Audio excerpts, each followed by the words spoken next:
Bonjour à tous, bienvenue dans ce déjà 22e épisode d'Entrecast de la saison, en compagnie de notre égérie préférée Emmanuel Klein.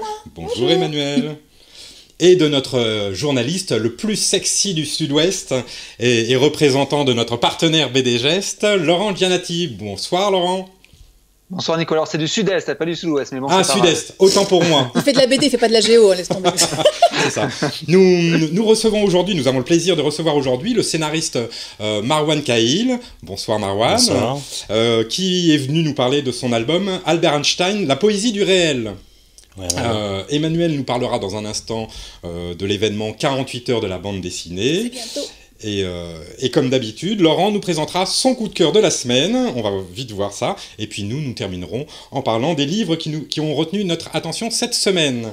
Eh bien, nous vous souhaitons à tous une excellente émission, et c'est parti.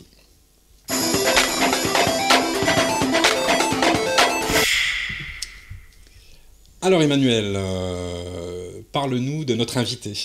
Notre invité s'appelle Marwan Kahil. Alors moi j'ai connu ce garçon, autant vous dire, je vous balance tout. Il travaille au festival d'Angoulême à la direction artistique, il a monté plein de choses sur le festival, donc il connaît bien le monde de la bande dessinée. En revanche, tout nous prêtait à ne pas forcément se continuer à se voir parce qu'il est architecte. Alors vous voyez, on se dit, bon, il va nous faire des musées de la BD, c'est super. Eh bien non. Finalement, il écrit des histoires, regardez, c'est son premier scénario de bande dessinée, donc quand j'ai vu que c'était signé par lui, je me suis dit, mais j'aime beaucoup ce garçon, il est très talentueux, allons voir ce que ça donne. C'est une biographie d'Albert Einstein en bande dessinée. Alors Marwan, finalement, vous vouliez écrire, vous vouliez pas construire des monuments ? Moi, en fait, au départ, j'ai toujours écrit des histoires. C'est-à-dire que quand j'avais 20 ans, j'étais encore étudiant, j'avais eu un prix de scénario, j'avais gagné un concours, c'était les éditions d'Argo qui l'avaient organisé. Et mon premier festival d'Angoulême en 2006, c'était parce que j'avais été lauréat de ce concours. Ah, bah voilà. Et c'était Juanjo Guarnido qui devait illustrer mon scénario, ça s'est pas fait. Les éditions d'Argo ont été géniales, enfin, ça s'est bien passé malgré tout. Mais c'est vrai que Guarnido, cette année-là, avait eu le prix pour Black Sad, ouais. Et que voilà, ce scénario-là n'avait pas pu avancer, et puis Dargo était en restructuration, il y avait un changement d'équipe. Mais c'était pas Einstein, c'était autre chose pas du coup. C'était quoi ? C'était un scénario assez...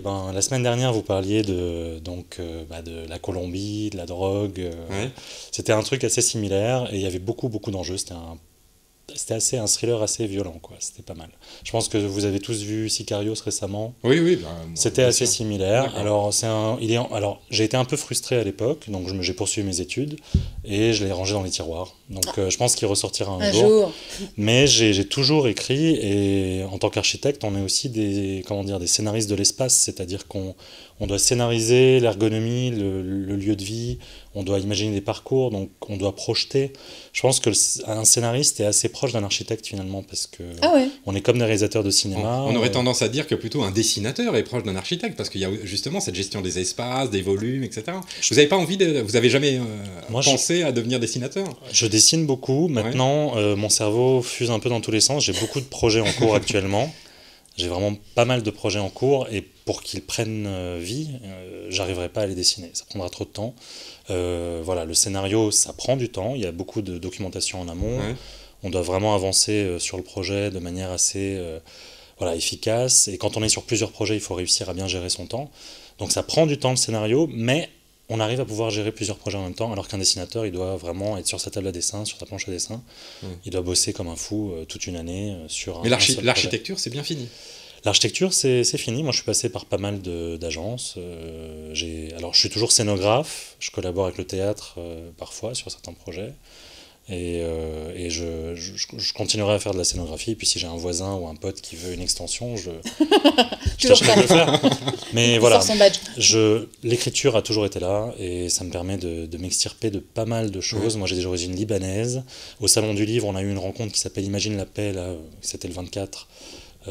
Qui parlait justement de tout ça. Et moi, en tant que Libanais, j'ai des choses à raconter par rapport à tout le vécu familial, à tout le vécu, à toute l'identité qu'il peut y avoir derrière tout ça. Et en tant également que Français, parce que je me sens plus Français que Libanais maintenant que je vis en France depuis déjà pas mal de temps. J'ai aussi des choses à raconter par rapport à beaucoup de choses, voilà. Alors, les choses à raconter, en tout cas aujourd'hui en bande dessinée, c'est Albert Einstein, que vous avez voulu mettre en scène, raconter sa vie. C'est quasiment toute sa vie, hein, de vous raconter dans ce gros livre de bande dessinée qui vient de paraître.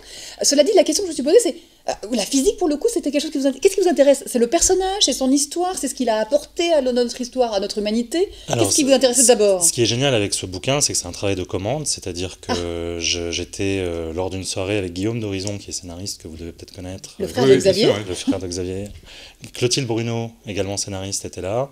Et tous deux savaient que je voulais revenir à l'écriture. Ils avaient vu que j'avais une sorte de frustration, qu'il fallait que je revienne à tout ça. Ouais. Et ils m'ont présenté Jean-Paul Moulin, qui initiait la collection 21 grammes de la maison d'édition. La maison d'édition 21 grammes, au sein de laquelle on essaie de raconter les destins qui ont marqué l'histoire de l'humanité.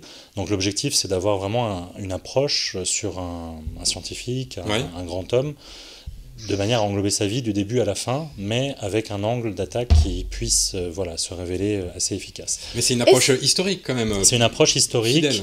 On est fidèle. Moi, j'ai réussi quand même à raconter les choses à ma manière en inventant quand même une situation un peu fictive qui est un Albert Einstein qui raconte à un de ses étudiants son parcours. Ça m'a permis de rentrer dans l'intimité.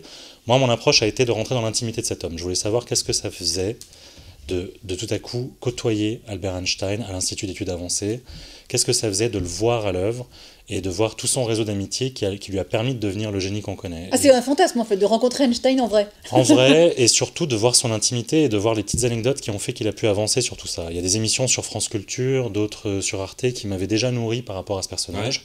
Ouais. Et moi, j'allais à New York quelques jours après que Jean-Paul m'ait proposé ce projet. Et je suis allé à Princeton et j'ai accepté le projet parce que je me suis dit pourquoi pas. C'est une contrainte, la biographie. Donc c'est une contrainte, et les contraintes, c'est très très généreux comme en architecture. Hein. Ça permet d'avancer, ça permet de structurer le propos. Donc j'ai accepté le projet et je me suis lancé à cœur perdu dedans. C'est Manuel Garcia Iglesias qui est au dessin. Oui.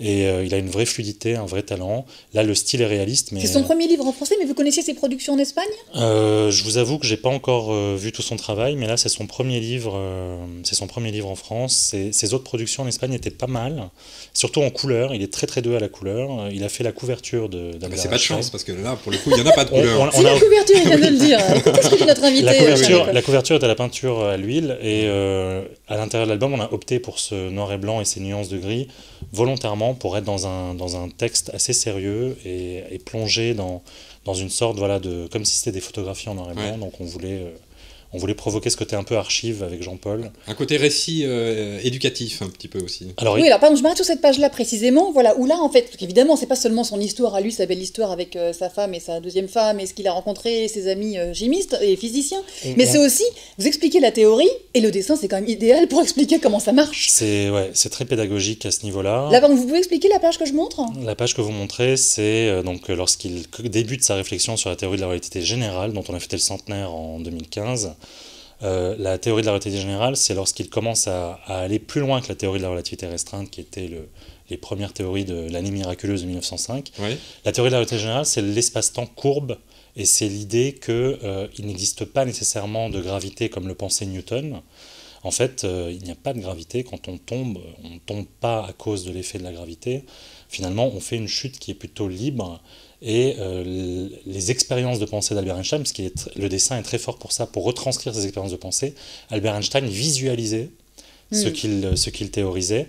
Et là, on est 7 ans avant la finalisation de cette théorie, donc dans cette scène-là. Avant le E égale MC2, le fameux. Lui, c'est un rêveur, Albert Einstein. Il y a une citation qui est très connue, qui est l'imagination est plus importante que le savoir. Je pense que le monde de la bande dessinée, et moi, je suis venu vers le monde de la bande dessinée, parce que quand j'étais enfant, j'ai eu besoin de cet imaginaire-là. Et moi, mon père est décédé quand j'étais enfant, il était ingénieur architecte, et l'image m'a beaucoup nourri, m'a donné à apprendre beaucoup de choses. Et donc là, dans cet exemple-là pour Albert Einstein, l'expérience de pensée matérialisée par le dessin de Manuel fonctionne plutôt bien. Et elle permet d'expliquer tout à coup le fait qu'un homme, lorsqu'il tombe, si la boîte à outils tombe à côté de lui, Albert Einstein avait prévisualisé ce qu'était la pesanteur et avait expliqué qu'en fait, il n'existe pas de gravité comme Newton nous l'avait toujours expliqué. Donc, il y a un côté comme ça un peu technique où des gens aussi béotiens que moi vont quand même enfin comprendre de quoi on cause. Et puis alors, il y a un travail historique admirable parce qu'évidemment, il a fallu retrouver les endroits où ça se passe. Il a beaucoup bougé, il a beaucoup été invité dans plein de capitales du monde pour aller parler de son travail. Par exemple, là, je donne un exemple. Les pages ici, là pour le coup, je connais connais, donc je sais que c'est bien fait. Oui. La place de Bruxelles avec le métropole, je connais cet hôtel à Bruxelles, je connais cette place, on y est. Non mais c'est vrai, j'ai pas été vérifier les autres endroits, mais preuve en est ici qu'on a un travail de reconstitution historique, c'est important évidemment, Oui, parce qu'on est dans une histoire vraie.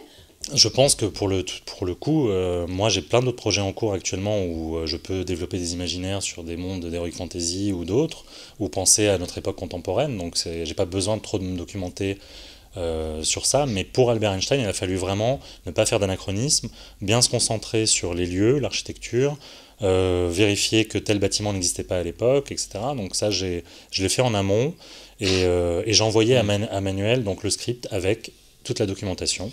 Et vous disiez, vous disiez que c'est un travail de commande, c'est ça? Oui, c'est un travail de commande, et pour le coup, ouais, c'est ça. C'est la question que je voulais poser précisément, parce qu'à la fin, on découvre les livres qui vont paraître. Je me suis posé la question de savoir si vous, on vous avait demandé de choisir parmi tous ces personnages célèbres. Est-ce que vous aviez plutôt envie de raconter la vie de Nelson Mandela, Martin Luther King ou Rodin, et vous avez choisi Einstein? C'était comment le casting? Non, je pense que Jean-Paul avait envie de faire Albert Einstein, et qu'il a su que moi, en tant qu'architecte, je pouvais aller... avoir une sensibilité. Donc je vais pas... Voilà, il y a encore quelques projets peut-être que Jean-Paul un autre personnage peut-être, donc j'ai pas le droit d'en parler maintenant. Peut-être, mais avec un grand sourire, on nous la fait pas à nous. Mais pour être franc, le Rodin, moi j'adore Auguste Rodin, et c'est vrai que j'adore Joël Alessandra aussi, puisque je le suis depuis plusieurs années sur tous les livres qu'il a fait, notamment par rapport à toutes ses aventures en Éthiopie. Et j'aime beaucoup Joël Alessandra, et donc le Rodin, j'ai hâte de l'avoir entre les mains, il va sortir bientôt, et j'ai adoré le Eiffel, parce que voilà, je suis architecte, donc je pense que c'est logique. En tout cas, du Dalai Lama à Steve Jobs, voilà, c'est quand même, ce sont effectivement les grands hommes de notre siècle, et même avant. Jean-Paul m'avait raconté, et c'est ça qui m'avait poussé à travailler là-dessus, c'était que 21 grammes, c'est une anecdote, hein, on n'est pas sûr, mais on n'a pas vérifié ça scientifiquement, mais c'était à ce qui paraît le poids de l'âme. C'est ce qui se dit. C'est ce qui se dit, et ça m'avait plu, et je pense qu'on peut autant apprendre de Pelé ou du Dalai Lama qu'on peut apprendre de Gandhi ou d'autres, et d'ailleurs il y a un clin d'œil sur Gandhi dans Albert Einstein, puisqu'ils étaient tous les deux très proches. Souhaitons en tous les cas que ces 21 grammes, on y a affaire le plus tard possible, les uns et les autres, n'est-ce pas? Ça va aller dans les écoles ou pas? Alors, est-ce que l'éditeur je pense que ça peut marcher à ce moment-là. Moi, dans les remerciements que j'ai faits, j'ai remercié l'école où j'ai été quand j'étais à Beyrouth. Et je pense que ça peut, en bibliothèque, dans les écoles, ça peut avoir un intérêt. Et je pense que ça peut se lire à tous les âges. Albert Einstein, donc au dessin, Manuel Garcia Iglesias et Marwan Khalil, notre invité aujourd'hui pour le scénario, donc à découvrir toute nouvelle maison d'édition, 21 grammes, collection Destin d'histoire, vous aurez compris qu'on parle de grands hommes. Parfait, nous on va passer à la suite. La suite c'est dans un petit instant, Emmanuel va nous parler des 48 heures BD.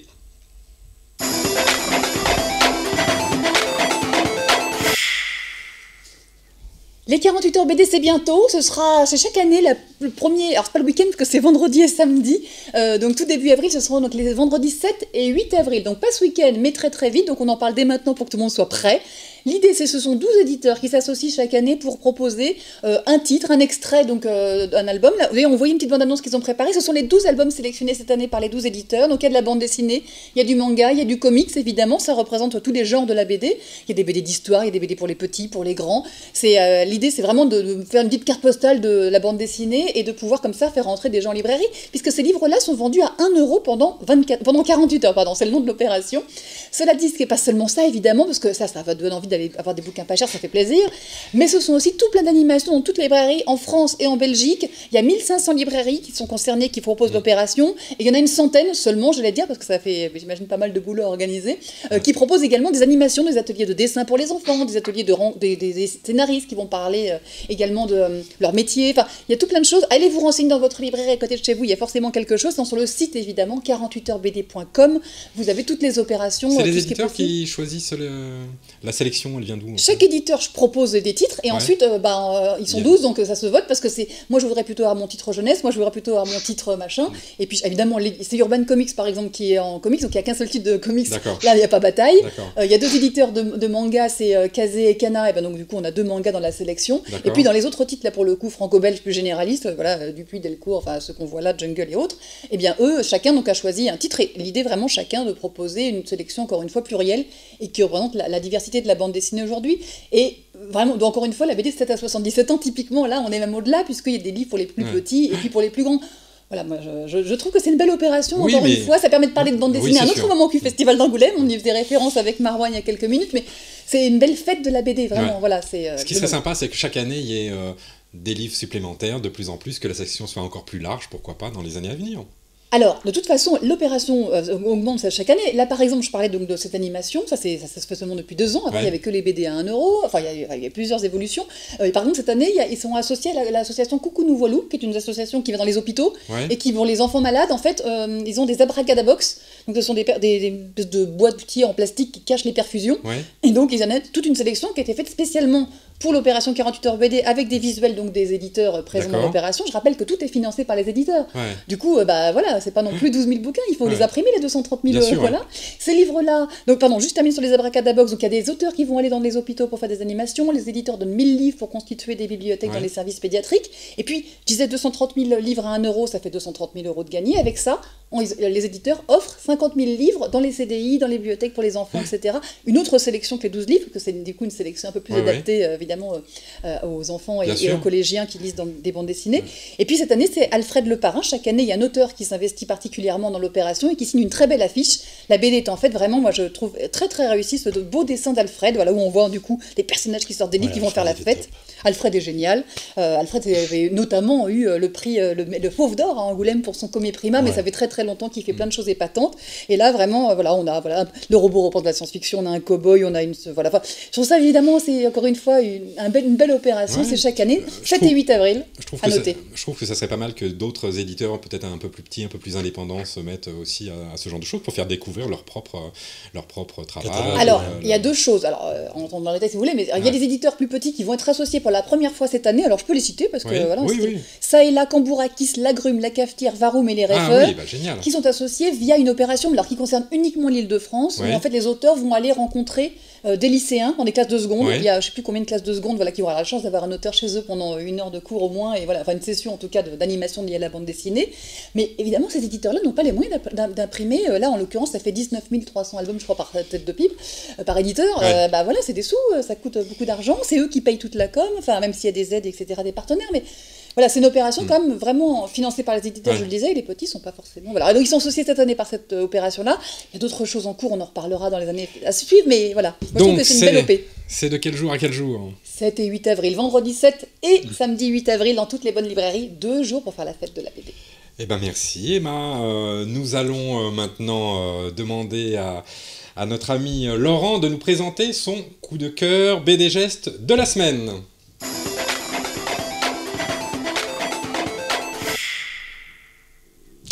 Laurent, nous avons hâte de t'entendre. Que nous as-tu concocté cette semaine? Eh bien, un vrai coup de cœur pour le coup. Il s'agit de La France sur le pouce, dessiné par Ficile et scénarisé par Olivier Courtois chez Dargaud. Donc je pense qu'on a tous eu envie un jour ou l'autre de tout plaquer, de laisser derrière soi sa maison, son travail, Ouais. et de partir, Si. trouver son bonheur sur la route, au gré des rencontres et des aventures. Eh bien, Olivier Courtois l'a fait. À presque 40 ans, lui, journaliste indépendant, il vit de ses piges qu'il vend un petit peu à des journaux parisiens. Donc parfois ça ne marche pas, il devient ouvrier dans une usine, donc il n'avait pas trop d'attache. Ouais. Il sortait d'une séparation, il a décidé de prendre son sac à dos. Il habite à Lyon. Et de prendre la première voiture qui passait en stop. Donc il monte dans une voiture et il part à l'aventure. Il va faire le tour de France comme ça. Et il va aller de région en région, de rencontre en rencontre, de voiture en voiture. Il va à la rencontre donc finalement de la France, plus ou moins profonde. C'est vraiment une chronique sociale, une chronique humaine aussi. Il part dans le Jura, il part dans le Nord, il passe en Bretagne, il descend dans le Sud-Ouest, Sud-Est, et il va remonter. Alors, je vais pas vous dévoiler la fin, mais plutôt péniblement à Lyon, parce qu'il va y prendre goût, ce goût de liberté. Les rencontres sont magiques. Il rencontre aussi bien des chefs d'entreprise que des repris de justice. Et il s'enrichit de tout ça. Ouais. Et lorsqu'on parle de parcours initiatique pour les ados, là, c'est vraiment à 40 ans, il a aussi un véritable parcours initiatique. Il va aussi se découvrir à travers le regard des autres et à travers les aventures qu'il va vivre en France. Bon, ça Donc, t'a il y a donné envie ça t'a donné envie de sortir ton sac à dos et hop, les Écoute, baskets et d'y aller? Presque, ouais, c'est vrai, presque, Nicolas, presque. Et il a rencontré Ficile, en fait, le dessinateur dessinateurs parce qu'ils ont bossé tous les deux à la revue dessinée. Ouais. Donc c'est Ficile qui s'occupe des dessins, aidé par Drac aux couleurs. Donc les couleurs sont magnifiques. En fait, Olivier Courtois arrive assez souvent en soirée. Voilà, on voit des images magnifiques, notamment celle de droite. On voit bien le lever du soleil, le coucher du soleil qui sont très bien rendus par les couleurs. C'est un dessin très sobre aussi parce qu'il n'est pas toujours évident de raconter les aventures de quelqu'un d'autre. Donc Ficile a dû récupérer tous les souvenirs que Olivier Courtois a. Et donc Olivier Courtois a aussi filmé un petit peu ses aventures. Donc Ficile a tout récupéré et le rendu est vraiment magnifique. C'est vraiment une très belle BD à découvrir. Pour tous ceux qui ont une âme d'aventure et aussi ceux qui auraient aimé J'irai dormir chez vous Bah oui, on pense à ça, évidemment. J'ai retrouvé un petit peu l'esprit d'ailleurs de cette émission dans la BD, donc c'est vraiment une belle BD. Merci Laurent. Comme d'habitude, tu nous as pleinement satisfait, tu nous as fait rêver et on est déjà sur les routes, tu vois. Nous allons nous aussi parler des livres qui nous ont plu. Emma, qu'est-ce que vous avez à nous proposer cette semaine ? Est-ce que vous voyez ce très beau livre, cette très belle couverture ? C'est la première chose qui intrigue lorsqu'on découvre ce livre-ci. Il s'appelle Hypnose. Hypnose, en fait, donc, vous voyez, c'est vert avec des lettres dorées. Et puis, ce visage à peine esquissé. Je trouve que cette couverture est juste sublime. Elle détonne. Moi, j'ai reçu une pile de livres et quand j'ai vu celui-ci, tout de suite, elle m'a intriguée. Elle a vraiment quelque chose qui attire le regard. Et puis ensuite, alors, je connaissais pas le dessinateur. En revanche, je connaissais bien le scénariste Laurent Galandon. Donc ça, je me dis, bon, bah, c'est bien. Je vais aller voir, je vais aller ouvrir. Je ne savais pas j'ai pas voulu lire le communiqué de presse avant, j'ai rien voulu voir. J'ai su aller directement découvrir ça. Vous voyez les pages de garde, je continue à ouvrir, elles sont hyper hypnotiques, parce que oui, c'est ça le thème. Hypnose, on parle d'hypnose. Et en fait, ça se situe, c'est un livre historique, on est juste après-guerre, on démarre en 1918, 1919. Après la première guerre. Hein. Oui, la Première Guerre mondiale, 1919, c'est la première, effectivement, bien Nicolas. Et on va suivre cette héroïne qui s'appelle Camille, qui au début de l'histoire, en fait, elle va perdre son... Alors déjà, elle a une petite fille qui est malade, elle a perdu son mari qui a été fusillé pendant la Première Guerre, sauf que c'était pas son mari, du coup, elle n'a pas le droit à la pension, enfin, je rentre pas dans les détails, il a été fusillé. Elle perd son boulot, et donc il va falloir qu'elle trouve autre chose pour gagner sa croûte. Et en fait, avant d'être fusillée, son mari faisait des spectacles d'hypnose. Et donc, elle était assistante, elle simplement était là pour passer les plats. Et puis, en fait, elle a quand même appris à force de le voir faire.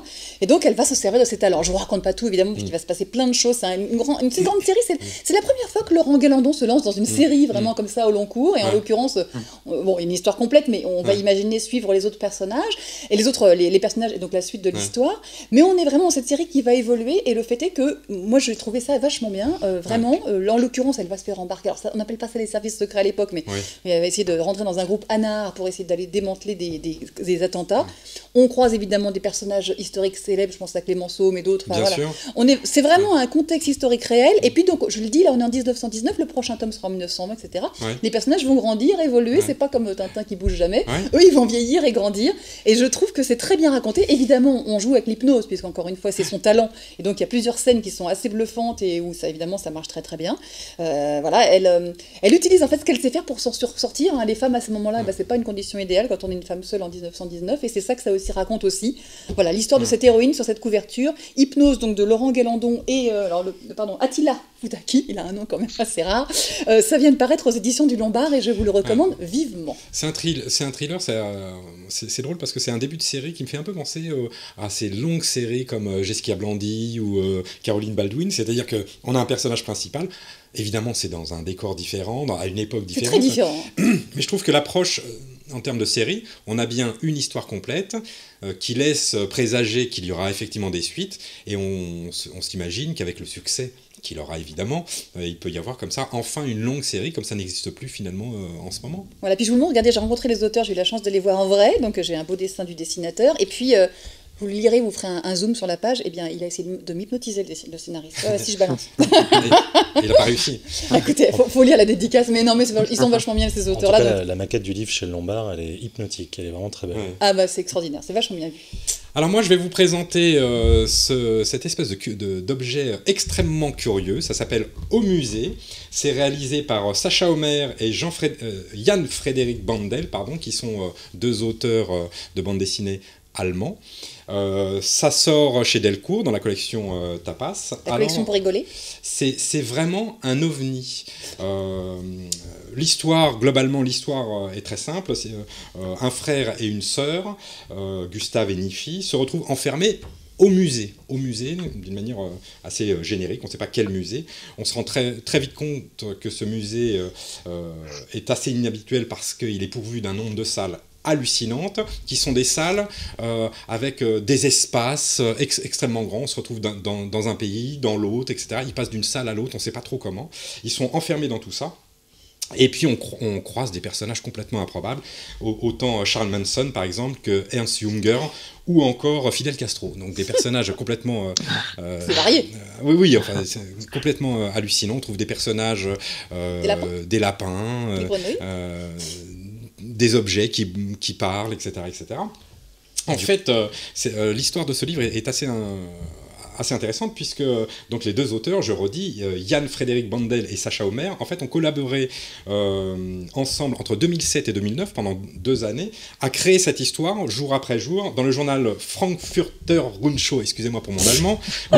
Ok, j'ai un allemand de merde. C'est un quotidien allemand et chaque jour en fait il livrait une planche et c'est comme ça que s'est créé donc au jour le jour l'ensemble de cette histoire. Si je devais, moi, résumer un petit peu, parce que c'est irrésumable, je pense que les auteurs ont voulu décrire notre monde, mais à travers les arts, donc à travers le biais du musée. Et il y a une approche autant intellectuelle, philosophique, sociale de notre monde, avec diverses idées. Parfois, on passe d'un dialogue complètement incohérent ou complètement décalé à de grandes pensées philosophiques. C'est drôle quand même, la collection Tapas, c'est la collection humour de chez Delcourt. C'est drôle, c'est pas si drôle, c'est plus sérieux que drôle, je trouve.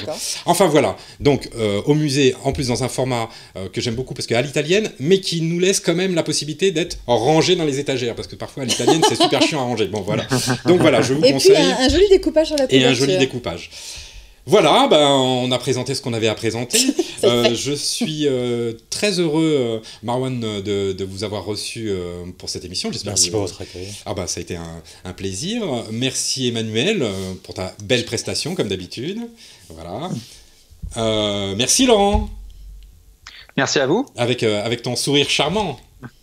Non mais lui, il drague tous les gens autour de lui, c'est pas possible. Donc, la semaine prochaine, vous retrouverez Christophe, jeudi à 20h, évidemment. Nous, on se retrouve dans 2 semaines. Vous pouvez évidemment continuer à participer et à poser des questions et à faire des commentaires sur Facebook, sur Twitter. Vous pouvez revoir l'émission évidemment en replay sur le site des BD Gestes, sur YouTube ou sur le site de Watch TV. Et en podcast, me dit-on dans l'oreillette. Vive les oreillettes. On vous remercie de continuer à nous suivre, on vous embrasse et on vous dit à très bientôt. Merci.